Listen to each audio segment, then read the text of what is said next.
Life of Saibaba சீரீஸில் வந்து நம்ம இன்னைக்கு எபிசோட் 5 பார்க்குறோம். ஒரு டிவோட்டியை வந்து சாய் கன்வின்ஸ் பண்ணுறாரு, நான் மகாவிஷ்ணு அப்படின்னு சொல்கிறார். நீ என்னை மகாவிஷ்ணுவாக பார்த்தா என் கால்லேருந்து கங்கை வாட்டர் வரும் அப்படின்னு சொல்கிறார். ஆனால் அந்த டிவோட்டி வந்து கன்வின்ஸே ஆக மாட்டேங்கிறார். ஏன்னா வந்து ஒரு முஸ்லீம் கால்லேருந்து எப்படி வந்து கங்கை வாட்டர் வந்து வரும், நான் நம்ப மாட்டேன் அப்படின்னு சொல்கிறார்.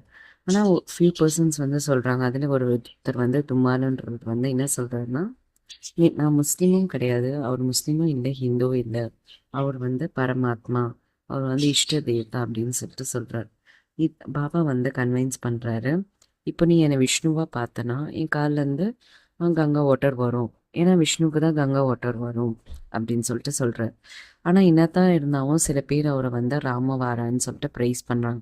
ஏன்னா ஒரு கால்லேருந்து தண்ணி கங்கா வாட்டர் வர்றதுனால சில பேர் வந்து அந்த தண்ணியை எடுத்து தலையில் தெளிச்சுக்கிறாங்க, ஸ்ப்ரிங்கிள் பண்ணிக்கிறாங்க, அவர்கிட்ட இருந்து நம்மளுக்கு கிடச்சிருக்கு அப்படின்னு. ஆனால் சில பேரால் அதை ஏற்றுக்க முடியாது. என்ன பண்ணுறாங்க, ஒரு முசல்மான், ஒரு முகமது கிட்டேருந்து எப்படி வந்து கங்கா வாட்டர் வரும், இது வந்து ஏதோ ஒரு மேஜிக் தான் அப்படின்னு சொல்லிட்டு சில பேர் வந்து ஏற்றுக்கே தயாராக இல்லாத இருக்கிறாங்க, கஷ்டமும் படுத்துகிறாங்க சாயை.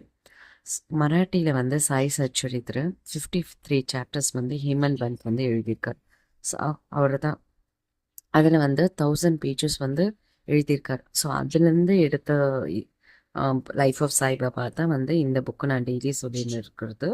இதை வந்து யார் எழுதியிருக்காருன்னா வந்து நரசிம்ம சுவாமிஜி.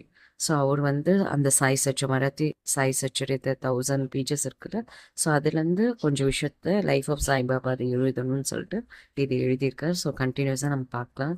கொஞ்ச நாள் நான் விட்டுட்டு இனிமேல் கண்டினியூஸாக நான் வீடியோ போஸ்ட் பண்ணுறேன். தேங்க்யூ.